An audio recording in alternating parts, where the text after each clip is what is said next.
जय भीम साथियों।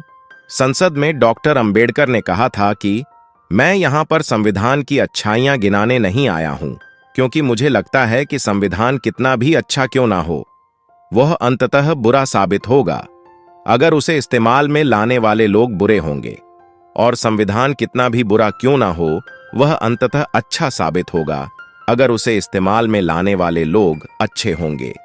विश्व के सबसे बड़े लिखित संविधान के रचयिता डॉक्टर भीमराव अंबेडकर, जिन्हें अपने बचपन में घोर जातिवाद का सामना करना पड़ा, अपने स्कूल में उच्च वर्ग के विद्यार्थियों से दूर जमीन पर बैठकर पढ़ना पड़ता था, जिनके अपने बाल अपनी बड़ी बहन से कटवाने पड़ते थे, क्योंकि गांव का कोई नाई इन्हें हाथ लगाकर दूषित नहीं होना चाहता था, और जिन्हें समाज की इस घिनौनी विचारधारा की वजह से अपना सरनेम सकपाल से बदलकर अंबेडकर करना पड़ा था।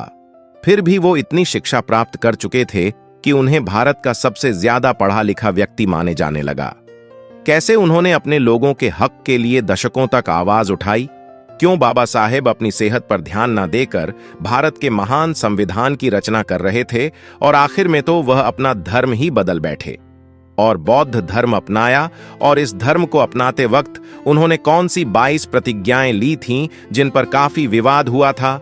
आज जानेंगे बाबा साहब भीमराव अंबेडकर के जीवन से जुड़ी ऐसी कुछ अनसुनी अनकही 50 बातें।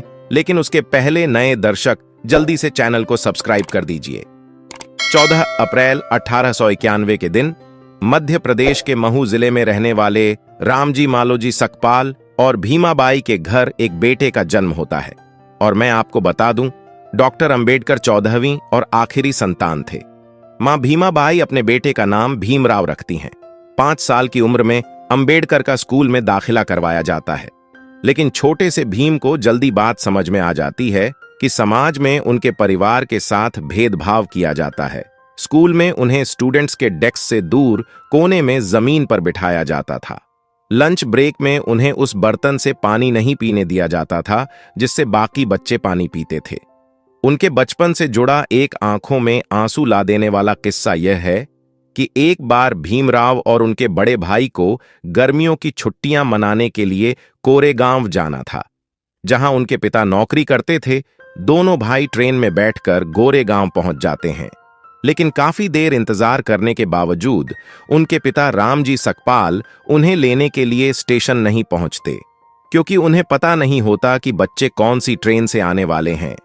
भीमराव और उनके भाई ने साफ सुथरे कपड़े पहन रखे थे और उनके चेहरे पर मासूमियत झलक रही थी, जो देख स्टेशन मास्टर इनके पास आकर पूछता है, तुम कौन हो और कहां जा रहे हो? तभी भीमराव बिना कुछ सोचे समझे यह बता देते हैं कि वह महार जाति के दलित हैं। यह सुनकर स्टेशन मास्टर के चेहरे के भाव बदल जाते हैं और वह इन्हें बिना कुछ कहे वहां से चला जाता है। कुछ देर बाद दोनों भाई अपने पिता तक पहुंचने के लिए एक बैलगाड़ी किराए पर लेने की सोचते हैं, लेकिन बैलगाड़ी चालकों तक की भी बात पहुंच चुकी थी कि ये लोग अछूत और अस्पर्श वर्ग के हैं और वह इनसे बात भी नहीं करना चाहते थे। काफी ठोकरें खाने के बाद एक बैलगाड़ी वाला इन्हें सवारी देने के लिए मान गया, लेकिन उसने इनसे 2 गुना किराया मांगा और कहा, बैलगाड़ी तुम्हें खुद ही चलानी होगी। और वह बैलगाड़ी से पैदल चलने लगा, क्योंकि उन्हें इनसे दूषित होने का डर था। यह घटना भीम के दिमाग पर काफी गहरा प्रभाव डालती है, जिसके बाद उनका ध्यान हर उस घटना पर जाने लगता है जिसमें उन्हें लोगों ने अलग और अछूत महसूस करवाया था। इसी तरह गांव का कोई नाई इनके बाल भी नहीं काटता था, बल्कि इन्हें घर ही अपनी दादी से बाल या दीदी से बाल कटवाने पड़ते थे। इन्हें गांव के मुख्य कुएं से पानी खींचने पर मनाही थी और कोई बड़ा वर्ग इन्हें अपने घर में प्रवेश तक नहीं करने देता था।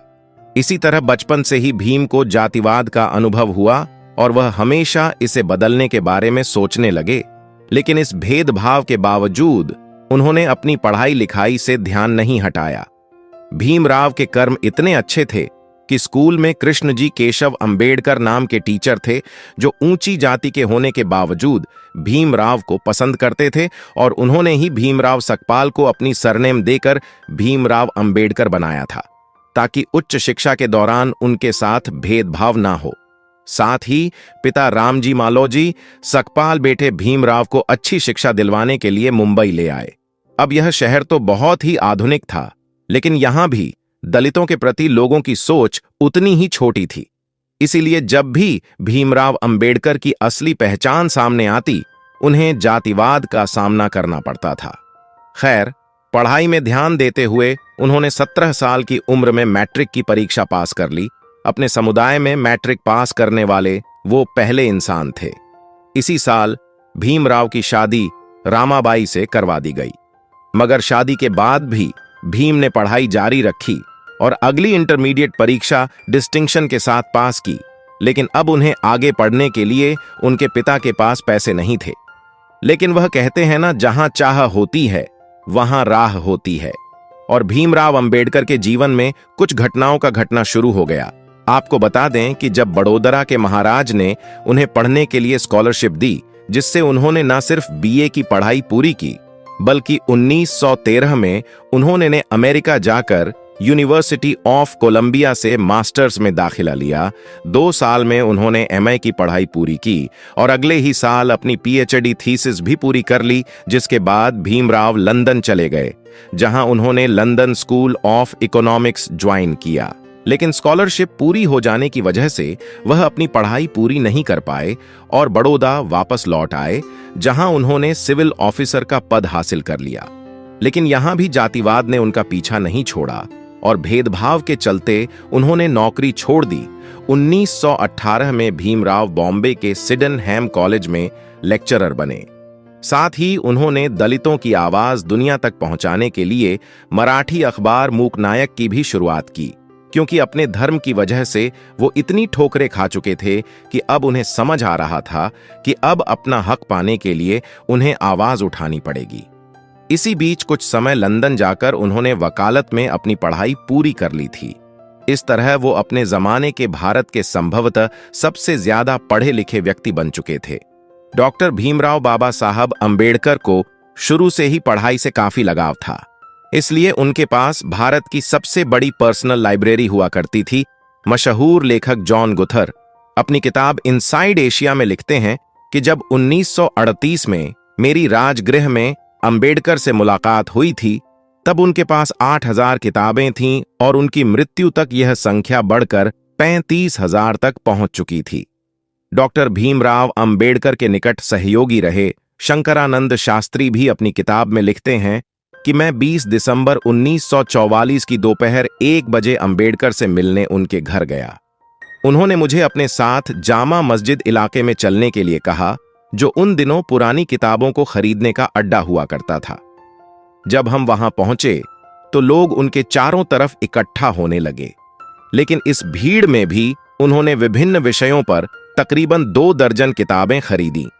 यहां एक दिलचस्प बात यह है कि किताबों का इतना बड़ा संग्रह होने के बावजूद वह अपनी किताबें किसी को पढ़ने के लिए उधार नहीं देते थे।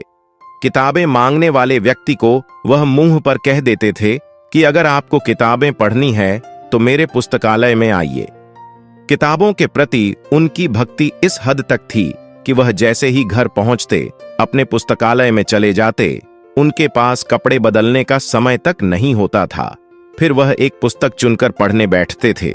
उनके अनुयायी बताते हैं कि रात में अंबेडकर अपनी पढ़ाई में इतना खो जाते थे कि उन्हें बाहरी दुनिया का कोई ध्यान नहीं रहता था। अंबेडकर जी अपने स्टूडेंट से कहते थे कि तुम्हारे पैरों में जूते भले ना हो, लेकिन तुम्हारे हाथों में किताब अवश्य होनी चाहिए। खैर, बाबा साहब अंबेडकर की लाइफ जर्नी पर वापस आए तो वर्ष 1924 में उन्होंने बहिष्कृत हिताकरणी सभा के नाम से एक एसोसिएशन की शुरुआत की, जिसका काम दलित विद्यार्थियों के लिए हॉस्टल स्कूल और मुफ्त लाइब्रेरी स्थापित करना था।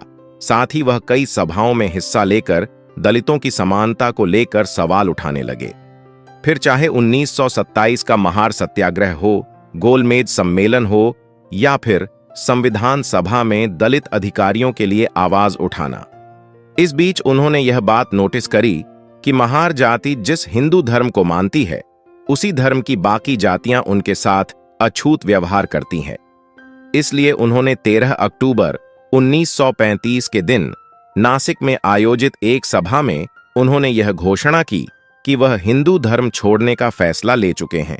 पहले तो महार जाति के कुछ लोगों को झिझक हुई, लेकिन 1936 में बाबा साहब ने महार सम्मेलन में मुक्तिकोण थे यानी मुक्ति क्या है, नासिक में भाषण दिया, जिसमें उन्होंने तर्क के साथ समझाया कि दलितों को अपना धर्म परिवर्तन क्यों करना चाहिए। लेकिन अगले 20 साल तक वह यह तय नहीं कर पाए कि उन्हें कौन सा धर्म अपनाना चाहिए। शुरुआत में बाबा साहब का झुकाव इस्लाम धर्म की ओर था, फिर उन्हें आर्य समाज और सिख धर्म अपनाने का भी सुझाव दिया गया, जिसके बाद उन्होंने ईसाई धर्म के इतिहास को समझने की कोशिश की और दुनिया के कई धर्म तलाशे, लेकिन फिर 1955 में उन्होंने बौद्ध धर्म अपनाने का फैसला लिया। लेकिन उन्होंने बौद्ध धर्म ही क्यों चुना, तो इस सवाल का जवाब उन्होंने खुद अपने article Buddha and future of his religion में दिया है, जिसमें उन्होंने लिखा है कि हिंदू, ईसाई, इस्लाम और बुद्ध धर्म की गहरी तुलना करने के बाद कहा कि बुद्ध किसी ईश्वर के पुत्र, पैगंबर या खुद ईश्वर नहीं बल्कि एक इंसान होने का दावा करते हैं। उन्होंने एक इंसान के रूप में ही अपने धर्म का प्रचार प्रसार किया। साथ ही गौतम बुद्ध ने कभी भी चमत्कार या अलौकिक शक्ति का दावा नहीं किया और इससे काफी ज्यादा वह प्रभावित हुए। इसके अलावा बौद्ध धर्म में बाबा साहब को बाकी धर्मों से ज्यादा तार्किकता और गलती करने की गुंजाइश भी दिखी। इसके अलावा उन्होंने अपने इस लेख में कई बातों का उल्लेख किया है, इसे अपना लिया था। इसलिए 14 अक्टूबर 1956 के दिन बाबा साहब अंबेडकर अपने 3,65,000 समर्थकों के साथ नागपुर में पूरे विधि विधान से बौद्ध धर्म को अपना चुके थे। इस दौरान उन्होंने 22 ऐसी प्रतिज्ञाएं ली थीं जिन पर पूरे देश में विवाद हुआ था। साथियों, यह प्रतिज्ञाएं सही हैं या गलत, यह तय करना हमारा फैसला नहीं है और ना ही हम इसके समर्थन में हैं, बल्कि हमारा काम आपको सिर्फ इतिहास के बारे में बताना है। तो चलिए उनमें से कुछ प्रतिज्ञाएं के बारे में जानते हैं। मैं ब्रह्मा, विष्णु और महेश में ना विश्वास रखूंगा और ना पूजा करूंगा। मैं राम और कृष्ण जो भगवान माने जाते हैं उनमें आस्था नहीं रखूंगा। मैं गौरी और गणपति और अन्य देवी देवताओं में आस्था नहीं रखूंगा। मैं भगवान के अवतार में विश्वास नहीं करता। मैं कभी नहीं मानूंगा कि भगवान बुद्ध विष्णु के अवतार थे। मैं हिंदू धर्म का त्याग करता हूं, जो मानवता के लिए हानिकारक है, और मुझे विश्वास है कि मैं धर्म परिवर्तन द्वारा फिर से जन्म ले रहा हूं। डॉक्टर अंबेडकर की इन प्रतिज्ञाओं ने हिंदू धर्म के उनके समर्थकों को ठेस पहुंचाई थी और धर्म परिवर्तन ही उनके जीवन की इकलौती सबसे बड़ी कंट्रोवर्सी है। चलिए अब जानते हैं दुनिया के सबसे बड़े लोकतंत्र की न्यूज, जिस पर टिकी है उस संविधान के बनने के पीछे की अनसुनी कहानी। तो 9 दिसंबर 1949 के दिन 299 सदस्यों वाली संविधान सभा की पहली बैठक हुई थी। इस सभा ने 1946 से 1949 के बीच उथल-पुथल भरे सालों में काम किया। इस दौरान देश में कई बड़े सांप्रदायिक दंगे हुए और देश का बंटवारा भी हुआ।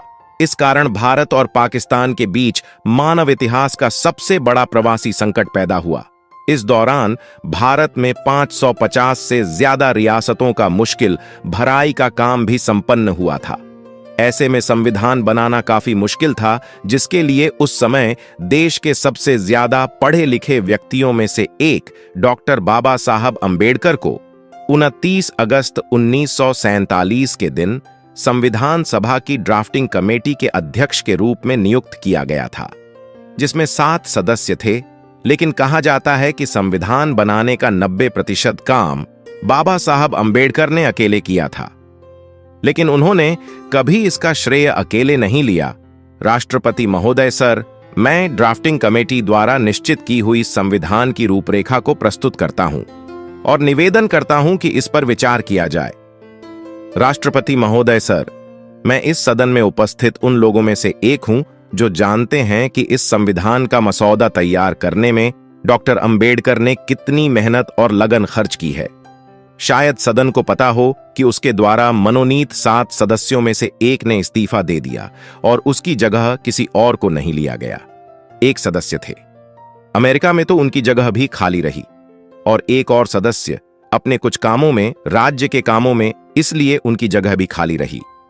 1 या 2 सदस्य दिल्ली के बाहर थे। और शायद सेहत की वजह से शामिल ना हो सके। इसलिए आखिर में हुआ यूं के मसौदा तैयार करने का सारा भार पड़ा डॉक्टर अंबेडकर पर। और मुझे कोई शक नहीं, हम सब उनके अनुग्रहित हैं। मुझे जो भी श्रेय दिया जा रहा है वो मेरे अकेले का नहीं है। इसका कुछ हिस्सा जाता है सर BN राव को, जो कि हमारी इस सभा के संवैधानिक सलाहकार हैं, जिन्होंने ड्राफ्टिंग कमेटी के विचार करने के लिए संविधान का कच्चा मसौदा तैयार किया। इस श्रेय का कुछ हिस्सा उस ड्राफ्टिंग कमेटी के सदस्यों को भी जाना चाहिए। लेखक अशोक गोपाल के हाल ही में डॉक्टर अंबेडकर की जीवनी पर लिखी किताब, जिसमें उन्होंने बताया कि डॉक्टर अंबेडकर ने कैसे अपने खराब स्वास्थ्य से जूझते हुए तमाम मतभेदों को दूर करके दुनिया के सबसे बड़े संविधान में से एक को तैयार किया।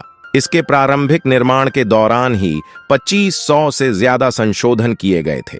बताया जाता है कि डायबिटीज और ब्लड प्रेशर से पीड़ित होने के बाद भी अंबेडकर ने संविधान तैयार करने में काफी श्रम किया। संविधान सभा में लगभग 100 दिनों तक खड़े होकर उन्होंने धैर्यपूर्वक हर खंड को समझाया और 26 नवंबर और 1949 को भारत का संविधान पारित किया गया और अपनाया गया। इस दिन को संविधान दिवस या राष्ट्रीय कानून दिवस के रूप में जाना जाता है, जिसके अगले साल यानी 26 जनवरी 1950 के दिन भारत में दुनिया के इस बड़े संविधान को लागू किया गया। इसलिए 26 जनवरी को हम गणतंत्र दिवस के रूप में मनाते हैं। संविधान निर्माण के कुछ साल बाद डॉक्टर राजेंद्र प्रसाद ने स्वीकार किया कि अंबेडकर ने संविधान के कुशल पायलट की भूमिका निभाई। वहीं 6 दिसंबर 1956 के दिन बाबा साहब के निधन के बाद प्रधानमंत्री जवाहरलाल नेहरू ने भी कहा था कि संविधान बनाने में डॉक्टर अंबेडकर से ज्यादा ध्यान किसी ने नहीं दिया और ना ही किसी और ने उतनी परेशानी उठाई। तो दोस्तों, यह थी बाबा साहब भीमराव अंबेडकर के जीवन की कुछ अनकही अनसुनी कहानियां। अगर आप भी बाबा साहब के जीवन के संघर्ष, मेहनत और विचारधारा से प्रभावित हैं, दोस्तों, आज की वीडियो में बस इतना ही। इस चैनल पर मैं सिर्फ बाबा साहेब के जीवन से जुड़ी छोटी बड़ी सभी जानकारी लेकर आता रहता हूं। यदि आप बाबा साहब को पसंद करते हो और इनके बारे में और अधिक जानना चाहते हो तो हमारे अंबेडकर साहेब जी YouTube चैनल को सब्सक्राइब कर लें। वीडियो को पूरा देखने के लिए धन्यवाद। आपका दिन शुभ हो।